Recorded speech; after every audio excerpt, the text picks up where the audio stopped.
ಈಗ ಎಣ್ಣೆ ಕಾದಿದೆ. ನಾವು ಇವತ್ತು ಹಪ್ಪಳ ರೆಡಿ ಮಾಡಿದ್ವಲ್ಲ, ಇದನ್ನ ಕರಿತಾ ಇದ್ದೀನಿ ನೋಡಿ. ನೋಡಿ ಎಷ್ಟು ಚೆನ್ನಾಗಿ ಅದ್ಲಾಗ್ತಾ ಇದೆ.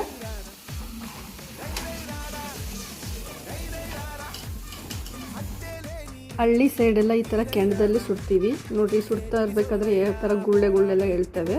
ಈ ಥರ ಗುಳ್ಳೆಗಳೆಲ್ಲ ಇದ್ದರೆ ಹಪ್ಪಳ ತುಂಬ ಚೆನ್ನಾಗಿ ಬಂದಿದೆ ಅಂತ.